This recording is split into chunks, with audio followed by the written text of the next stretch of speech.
तर खासदार श्रीकांत शिंदे बोलतायत, थेट जाऊयात.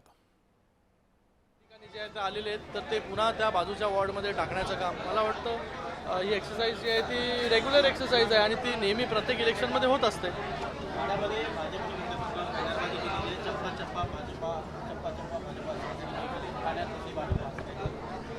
आता मी बघितलं नाही रे बाबा, आता कोणाला बॅनरबाजी करायची काय करायची आहे ती करू दे.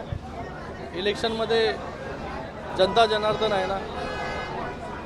आज सभी पदाधिकारियों को लेकर दुसरीकडे आपण बघितलं तर ज्या पद्धतीनं बॅनरबाजी होताना बघायला मिळत आहे, प्रत्येक जण स्वबळावर लढण्याचा नारा देताना बघायला मिळत असेल. काय सांगाल, महायुती एकत्र असेल? बघा, ही जी निवडणूक आहे ही कार्यकर्त्यांची निवडणूक आहे. कार्यकर्त्याची अपेक्षा असते की बाबा गेले अनेक वर्ष तो काम करतो लोकल लेवलला आणि या निवडणुका आपण पाहिलं की कुठे 2 वर्ष नाही झाल्या, कुठे 3, कुठे 4 वर्ष निवडणुका झाल्या नाही. अशा परिस्थितीमध्ये प्रत्येक कार्यकर्त्याला इच्छा असते आणि त्याला अपेक्षा पण असते की आपण लढलो तरी आपण जिंकून पण येऊ करून.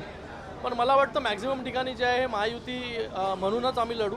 पण काही तुरळक ठिकाणी, काही ठिकाणी जिथे जास्तच कार्यकर्त्यांचा रेटा असेल, म्हणजे मला वाटतं भारतीय जनता पार्टीमध्ये पण आहे, शिवसेनेमध्ये पण आहे आणि बाकी पक्षांमध्ये पण असेल, तर तिथे जे आहे वरिष्ठ नेते जे आहे महायुतीचे ते बसतील आणि निर्णय जे आहे ते घेतील.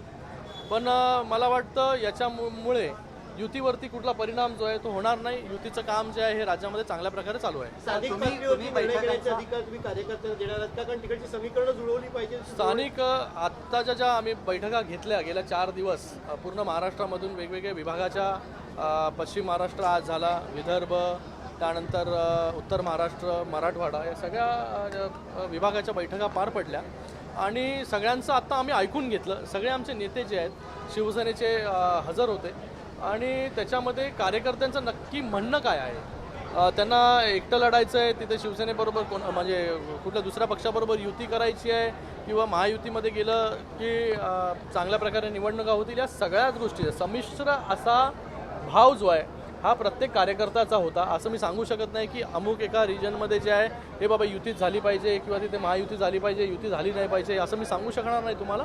पण जे काय आम्ही आज आढावा घेतलेला आहे तो आढावा जो आहे तो मुख्य नेत्यांना आम्ही सांगणार आहोत आणि पुन्हा या सगळ्या मेन पदाधिकाऱ्यांना, रिजनल लेवलच्या पदाधिकाऱ्यांना परत बोलून एक अमुक त्यांना वेळ दिलेला आहे की लोकल लेवलला तुम्हाला काय करायचं आहे त्याचा आढावा जो आहे तो पुन्हा एकदा आम्हाला येऊन द्या. अध्यक्ष जो आहे तो लोकांमधून निवडला जाणार आहे. सक्षम उमेदवार निवडणुकीच्या रिंगणात उतरणं गरजेचं आहे, जो रिप्रेझेंटेशन करू शकेल. त्यासाठी काही महत्त्वाची सूचना दिली. तरुण नेतृत्व यासाठी प्राधान्य असेल. बघा, यावेळेस थेट नगराध्यक्षाची निवडणूक आहे जनतेमधून.